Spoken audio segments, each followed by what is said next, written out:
வணக்கம். புதுவையில் பல்கலைக்கழக மானிய குழுவால் நடத்தப்படும் யுஜிசி ஆசிரியர் தகுதி தேர்வு 5 மையங்களில் தீவிர கண்காணிப்புடன் நடைபெற்றது. பல்கலைக்கழக மானிய குழுவால் நடத்தப்படும் யுஜிசி ஆசிரியர் தகுதி தேர்விற்காக புதுவை பல்கலைக்கழகத்தில் 5029க்கும் மேற்பட்டோர் விண்ணப்பித்திருந்த நிலையில் புதுவையில் இரண்டாவது முறையாக இந்த தேர்வு பாரதிதாசன் அரசு மகளிர் கல்லூரி, லாஸ்பேட்டை விவேகானந்தா மேல்நிலைப்பள்ளி, புனித பேட்ரிக் மேல்நிலைப்பள்ளி, வில்லியனூர் ஆச்சாரியா கலை கல்லூரி மற்றும் ஆச்சாரியா பொறியியல் கல்லூரி என 5 மையங்களில் நடந்தது. தேர்வில் எவ்வித முறைகேடுகளும் நடக்காமல் இருக்க ஒருங்கிணைப்பாளராக நியமிக்கப்பட்ட பேராசிரியர் பன்னீர்செல்வம், உதவி ஒருங்கிணைப்பாளராக நியமிக்கப்பட்ட தேர்வுத்துறை உதவி பதிவாளர் முரளிதரன் ஆகியோர் தீவிர கண்காணிப்பு பணியில் ஈடுபட்டனர். இதில் 5000க்கும் மேற்பட்டோர் பங்கேற்று ஆர்வமுடன் தேர்வு எழுதினர். புதுவை வில்லியனூர் வட்டார வளர்ச்சி அலுவலகம் சார்பில் பாராளுமன்ற மக்களவை உறுப்பினர் தொகுதி மேம்பாட்டு திட்டத்தின் கீழ் சாலை அமைக்கும் பணியினை மத்திய இணையமைச்சர் நாராயணசாமி துவக்கி வைத்தார். புதுவை வில்லியனூர் பெருமாள்புரத்தில் வில்லியனூர் வட்டார வளர்ச்சி அலுவலகம் சார்பில் மத்திய இணையமைச்சர் நாராயணசாமி அவர்களின் பாராளுமன்ற மக்களவை உறுப்பினர் தொகுதி மேம்பாட்டு திட்டத்தின் மூலம் சுமார் 16 லட்சம் ரூபாய் மதிப்பீட்டில் சாலை அமைக்க திட்டமிடப்பட்டு அதற்கான பூமி பூஜை விழா சட்டமன்ற உறுப்பினர் நமச்சிவாயம் முன்னிலையில் நடந்தது. இதில் சிறப்பு விருந்தினராக மத்திய இணையமைச்சர் நாராயணசாமி கலந்து கொண்டு பூமி பூஜையுடன் விழாவினை துவக்கி வைத்தார். விழாவில் மாவட்ட ஊரக வளர்ச்சி முகமை திட்ட இயக்குநர் ரவி பிரகாஷ், செயற்பொறியாளர் பாஸ்கரன், வில்லியனூர் வட்டார வளர்ச்சி அதிகாரி ராசரத்தினம், உதவி பொறியாளர் மோகன்ராஜ் மற்றும் பொறியாளர்கள், கிராம பொதுமக்கள் ஆகியோர் கலந்து கொண்டனர். அதுபோன்று வில்லியனூர் வட்டார வளர்ச்சி அலுவலகம் மூலம் மத்திய இணையமைச்சர் நாராயணசாமியின் பாராளுமன்ற மக்களவை உறுப்பினர் தொகுதி மேம்பாட்டு திட்டத்தின் கீழ் விநாயகம்பட்டு ஈஸ்வரன் நகரில் தார் சாலை அமைக்கும் பணிக்கான பூமி பூஜை விழா நடைபெற்றது. விழாவில் மத்திய இணையமைச்சர் நாராயணசாமி சிறப்பு விருந்தினராக கலந்து கொண்டு சுமார் 25 லட்சம் ரூபாய் செலவிலான பணிகளை துவக்கி வைத்தார். மாவட்ட ஊரக வளர்ச்சி முகமை திட்ட இயக்குநர் ரவி பிரகாஷ், செயற்பொறியாளர் பாஸ்கரன், வில்லியனூர் வட்டார வளர்ச்சி அதிகாரி ராசரத்தினம் மற்றும் அதிகாரிகள், ஊர் முக்கிய பிரமுகர்கள் பலர் இந்நிகழ்ச்சியின் போது உடனிருந்தனர். பெட்ரோல் விலை உயர்விற்கு கண்டனம் தெரிவித்து பாரதிய ஜனதா கட்சியினர் மாட்டு வண்டியில் மோட்டார் வாகனம் ஏற்றி போராட்டத்தில் ஈடுபட்டனர். புதுவை பாரதிய ஜனதா கட்சியினர் மத்திய அரசின் மோசமான பொருளாதார கொள்கையால் தொடர்ந்து பெட்ரோல் விலை ஏறி வருகிறது. இதனால் ஏழை மற்றும் நடுத்தர மக்கள் மிகவும் பாதிக்கப்பட்டுள்ளனர். எனவே பெட்ரோல் விலை உயர்வை திரும்ப பெற வேண்டும் என வலியுறுத்தி மாட்டு வண்டியில் மோட்டார் வாகனம் ஏற்றி போராட்டத்தில் ஈடுபட்டனர். மாநில தலைவர் விஸ்வேஸ்வரன் தலைமையில் பொதுச் செயலாளர் சுவாமிநாதன் முன்னிலையில் நடைபெற்ற ஆர்ப்பாட்டத்தில் முன்னாள் மாநில தலைவர் தாமோதரன் கண்டன உரையாற்றிட கட்சி நிர்வாகிகள், தொகுதி நிர்வாகிகள், கட்சி தொண்டர்கள் பெருந்திரளாக கலந்து கொண்டு பெட்ரோல் விலை உயர்வை திரும்ப பெற கோரி ஆர்ப்பாட்டம் செய்தனர். கூடங்குளம் அணுமின் நிலையத்தின் முதல் பிரிவில் எந்த நேரத்திலும் மின் உற்பத்தி துவங்கலாம் என்று மத்திய நிதியமைச்சர் ப. சிதம்பரம் தெரிவித்துள்ளார். இதுகுறித்து மத்திய நிதியமைச்சர் ப. சிதம்பரம் கூறுகையில், கூடங்குளம் அணுமின் நிலையத்தின் முதல் பிரிவில் அணுமின் கழகம் நடத்திய சோதனையில் அணுசக்தி கட்டுப்பாட்டு வாரியம் திருப்தி அடைந்துள்ளது. அதனால் அணுமின் நிலையத்தின் முதல் பிரிவு எந்த நேரத்திலும் செயல்பட துவங்கலாம் என்று தெரிவித்தார். மேலும் கூடங்குளம் அணுமின் நிலையம் பாதுகாப்பற்றது என்ற கருத்து தவறானது. அது முழுமையான பாதுகாப்புடன் உள்ளது. கூடங்குளம் அணுமின் நிலையத்தின் பாதுகாப்பு அம்சங்கள் குறித்து சாதாரண மக்கள் புரிந்து கொள்வது கஷ்டம்.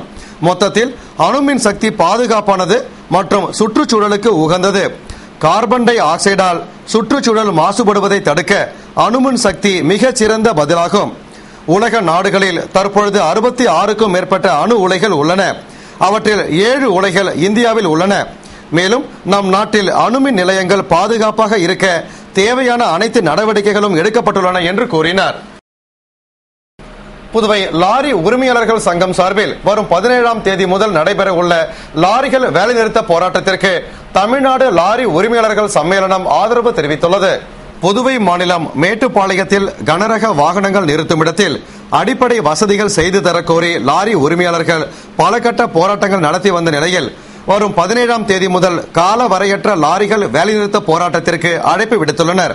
இந்த போராட்டத்திற்கு தமிழ்நாடு மாநில லாரி உரிமையாளர்கள் சம்மேளனம் ஆதரவு தெரிவித்துள்ளது.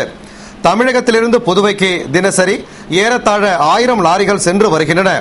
ஆனால் கனரக வாகனங்கள் நிறுத்தும் இடத்தில் போதிய வசதிகள் இல்லாததால் தமிழக லாரி ஓட்டுநர்களும் அவதிப்பட்டு வருவதை கருத்தில் கொண்டு வரும் 17ஆம் தேதி முதல் புதுவைக்கு லாரிகளை இயக்காமல் புதுவை லாரி உரிமையாளர்களின் போராட்டம் வெற்றியடைய தமிழக லாரி உரிமையாளர்கள் சங்கம் ஆதரவு தெரிவித்துள்ளது. புதுவை AFT மில்லில் தொடர்ந்து 2வது நாளாக மத்திய நிபுணர் குழு ஆய்வு செய்ததை அடுத்து மத்திய அரசு உரிய நிதி அளித்து மில்லை இயக்கும் என்ற நம்பிக்கையில் தொழிலாளர்கள் உள்ளனர்.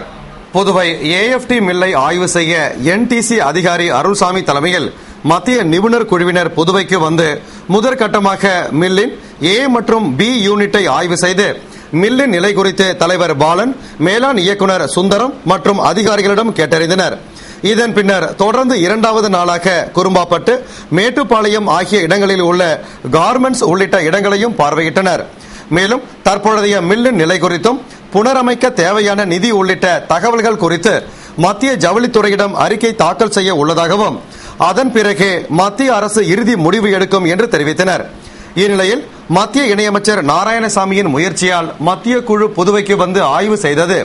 அதுபோன்று மத்திய அரசிடம் நிதியை கேட்டு பெறுவதிலும் மத்திய இணையமைச்சர் நடவடிக்கை எடுக்க வேண்டும் என்று தொழிலாளர்கள் எதிர்பார்க்கின்றனர். மேலும் மத்திய அரசு உரிய நிதி அளித்து மில் தொடர்ந்து இயங்க வழிவகுக்கும் என்ற நம்பிக்கையில் தொழிலாளர்கள் உள்ளனர். புதுவை ராகுல் காந்தி பேரவை சார்பில் பளுதூக்கும் வீரர்களுக்கு நடந்த பாராட்டு விழாவில் முன்னாள் அமைச்சர் வல்சராஜ் பங்கேற்று கேடயம் மற்றும் சான்றிதழ்களை வழங்கி பாராட்டினார். புதுவை ராகுல் காந்தி பேரவை சார்பில் 16 நாடுகள் பங்கேற்ற காமன்வெல்த் பளுதூக்கும் போட்டியில் தங்க பதக்கம் வென்ற மணிவண்ணன், நேஷனல் பளுதூக்கும் போட்டியில் வெண்கல பதக்கம் வென்ற சங்கீதா, சமூக சேவை செய்து வரும் வீர கரிகாலன் ஆகியோருக்கு பாராட்டு விழா பேரவைத் தலைவர் சேகர் தலைமையில் நடந்தது. இதில் சிறப்பு விருந்தினராக முன்னாள் அமைச்சர் வல்சராஜ் கலந்து கொண்டு வீரர்களுக்கு சான்றிதழ், கேடயங்களை வழங்கினார். மேலும் ராகுல் காந்தியின் 43வது பிறந்த நாளை முன்னிட்டு இம்மாதம் முழுவதும் 4300 மரக்கன்றுகள் நடும் திட்டத்தினை துவக்கி வைத்து மரக்கன்றுகளை வழங்கினார். விழாவில் கவிதை வானில் கலாவிசு, திருவேங்கடம், அசோகன், இளைஞர் காங்கிரஸ் துணைத் தலைவர் சரவணன் உள்பட ஏராளமானோர் கலந்து கொண்டனர். புதுவை உழவர்கரை அரசு மேல்நிலைப் பள்ளி மாணவர்களுக்கு இலவச மிதிவண்டிகளை அமைச்சர் பன்னீர்செல்வம் வழங்கினார். புதுவை அரசு சமூக நலத்துறை சார்பில் அரசு பள்ளிகளில் 9ஆம் வகுப்பு பயிலும் மாணவர்களுக்கு வழங்கப்பட்டு வரும் இலவச மிதிவண்டிகள் வழங்கும் நிகழ்ச்சி உழவர்கரை அரசு மேல்நிலைப் பள்ளியில் நடைபெற்றது. பள்ளி ஆசிரியர் செந்தில்குமார் வரவேற்க பள்ளி முதல்வர் நிர்மலா தலைமையில் மூத்த விரிவுரையாளர் சுதா, தலைமை ஆசிரியை மனோகராபாய் முன்னிலையில் நடைபெற்ற நிகழ்ச்சியில் உள்ளாட்சித்துறை அமைச்சரும் தொகுதியின் சட்டமன்ற உறுப்பினருமான பன்னீர்செல்வம் கலந்து கொண்டு மாணவர்களுக்கு இலவச மிதிவண்டிகளை வழங்கினார். பள்ளி ஆசிரியைகள், மாணவர்கள் மற்றும் ஊர் முக்கிய பிரமுகர்கள் பலர் இந்நிகழ்ச்சியின் போது உடனிருந்தனர். இத்துடன் செய்திகள் நிறைவடைந்தன. வணக்கம்.